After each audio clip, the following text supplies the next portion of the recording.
Entre 1997 y 2006, en el marco del conflicto armado interno en Colombia, existieron las Autodefensas Unidas de Colombia.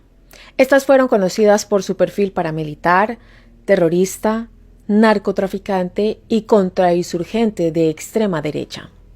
Pero, ¿qué es el conflicto armado interno de Colombia? Es una guerra desigual que se desarrolla en nuestro país. Los principales actores involucrados han sido el Estado colombiano, las guerrillas de extrema izquierda y los grupos paramilitares de extrema derecha. A estos se le han sumado los carteles del narcotráfico, las bandas criminales y grupos armados organizados. Este conflicto armado interno ha pasado por varias etapas de recrudecimiento, la más grave entre 1988 y 2012, que es cuando acontece nuestra historia. En este marco aparece el Clan de los Castaño. Esta ha sido una de las familias que más influencia ha tenido en la historia de la violencia en Colombia. Los más destacados fueron los tres hermanos Castaño. Fidel fue el fundador de los grupos paramilitares, luego Vicente los alineó y por último Carlos los reunió, dando nacimiento a las Autodefensas Unidas de Colombia, conformándose como su máximo líder. El paramilitar Carlos Castaño es de quien hablaremos hoy. El enemigo que se enfrenta solo sabe disparar bala.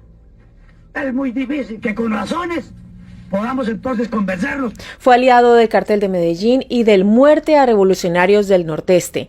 Luego fundó e hizo parte de los perseguidos por Pablo Escobar, alias Los Pepes, y terminó consolidándose como líder de los grupos de autodefensas al tomar el mando de las autodefensas campesinas de Córdoba y Urabá, después de la muerte en 1994 de su hermano Fidel Castaño, que se sospecha pudo haber sido encargada por él mismo.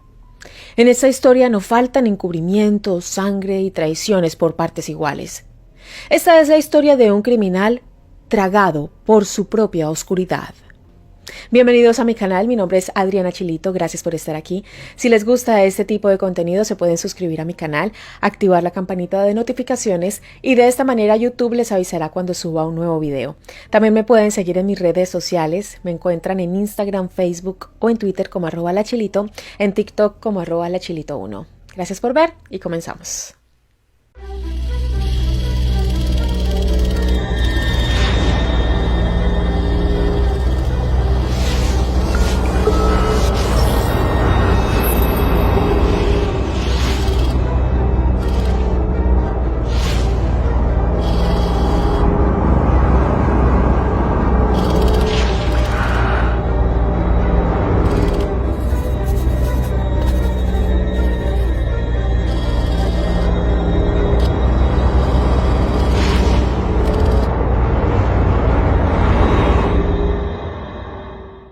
Como se ha repetido incontables veces en la historia de las asociaciones ilegales, Carlos Castaño estaba inconforme con la infiltración del negocio de drogas en las autodefensas. Para conformar una mesa única con el gobierno, algunos jefes paramilitares querían insertar hombres sin trayectoria como autodefensa, cuyo único objetivo era el narcotráfico. En una cumbre paramilitar, Carlos sorprendió a los presentes cuando anunció su entrega a la justicia estadounidense. Asociarse en la guerra del país primermundista contra la droga lo despojaría de sus cargos y podría así retirarse a vivir una vida tranquila con su nueva esposa y su hija recién nacida. Sin embargo, esa realidad lo condujo a otra certeza. A partir del momento en que empezara a colaborar con los norteamericanos, su vida estaría en peligro por cuenta incluso de sus propios colegas. ¿Pero cómo fue que empezó todo? La importancia de Vicente Castaño. La unificación de los grupos de autodefensa y el narcotráfico se venía forjando hace años. Fidel y Carlos Castaño formaron parte de Los Pepes, organización criminal que contribuyó a darle el golpe final a su enemigo Pablo Escobar. Pero esta asociación no tenía como objetivo ponerle fin al comercio de drogas ilegales.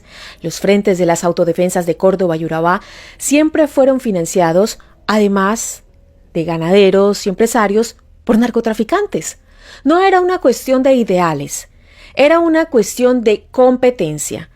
En 1994 desaparece Fidel Castaño, exmilitante de izquierda que luego del asesinato de su padre en manos del partido que Fidel defendía, se había sumado a las autodefensas. Ahí fue cuando entró en el tablero La principal ficha de esta historia, Vicente Castaño. El otro hermano asume el liderazgo de los paramilitares junto a Carlos. A sus 49 años ya tenía una carrera en los negocios, mayormente ilegales. Su nombre ya había salido a la luz pública cuando un abogado cercano a los paramilitares lo acusó de haber matado a sus familiares para robarles las tierras en Casanare. Con una mentalidad pragmática y calculadora, Vicente se convirtió en el cerebro de la expansión de los paramilitares, especialmente en el oriente y el sur del país. Gran parte de ese crecimiento se hizo en alianza con los financiadores, que no eran nada más ni nada menos que poderosos vendedores de narcóticos. Los organismos de inteligencia tenían indicios de que Vicente Castaño había vendido la franquicia de las autodefensas a varios capos de la droga, como por ejemplo los mellizos Mejía en Arauca, Gordolindo en el Pacífico y Miguel Arroyave en el Meta y Casanare. Carlos, por su parte, había empezado a incomodarse frente a esta situación. El intento del pacto. En 1999, Carlos Castaño renunció por primera vez a la jefatura de las autodefensas. Había hecho inútiles esfuerzos para que los narcos liderados por él hicieran un pacto con la Administración del Control de Drogas que dependía del gobierno estadounidense. Como no lo logró, amenazó con apartarse completamente de las autodefensas, pero no lo hizo hasta 2002. Para ese entonces, Castaño estaba haciendo contactos secretos con agentes de Estados Unidos y también había hecho pública una carta donde se ofrecía como intermediario para una negociación con los narcos más importantes del país. Además, Carlos convocó en Cartago a una cumbre a la que asistieron más de 100 capos de la droga. Su intención era que se sometieran a la justicia. Pero apenas la mitad de ellos siguieron a Castaño y firmaron una carta dirigida al Departamento de Estado, donde manifestaban su voluntad de buscar caminos para resolver definitivamente el tema.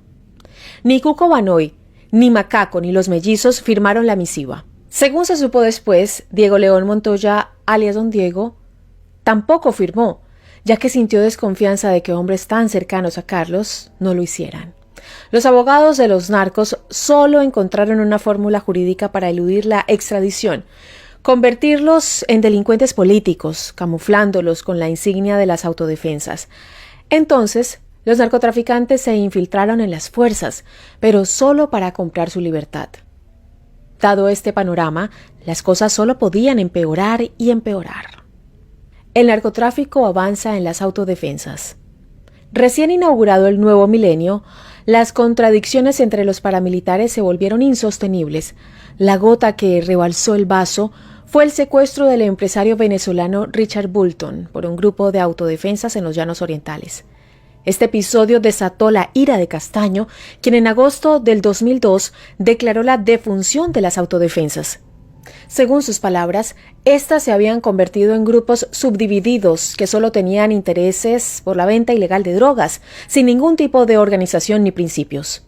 Al mismo tiempo se estaba librando una batalla campal entre dos frentes de las autodefensas en Antioquia. El bloque Metro, comandado por Doble Cero, un hombre leal a Castaño, exoficial del ejército que se opuso hasta el momento de su muerte al narcotráfico, y el bloque Cacique Nutibara, comandado por alias Don Berna. Este último era considerado entonces un narco igual o más poderoso que Pablo Escobar. Luego de un enfrentamiento que dejó más de 300 muertos en decenas de combates en el oriente antioqueño y en Medellín, alias Don Berna, como era de esperarse, salió victorioso. El narcotráfico se estaba tomando la cúpula de las autodefensas por todos los flancos. Castaño rompió todo lazo con las autodefensas cuando denunció públicamente al bloque central Bolívar como narcotraficantes. Paradójicamente, cuando un periodista le preguntó por qué no incluía a su hermano Vicente en la lista de narcos, Castaño respondió que él no tenía nada que ver con el narcotráfico y agregó que podía renunciar a todo menos a un hermano. Parece que del otro lado el pensamiento no era el mismo. Ya veremos más adelante por qué. La asociación con Estados Unidos. Y si los narcos todos quieren irse en el desfile hacia Norteamérica a rendir cuentas, que lo reciban allá. Durante el transcurso de 2002, Castaño, ya de por sí débil dentro de su organización, sufrió el golpe más duro de su vida.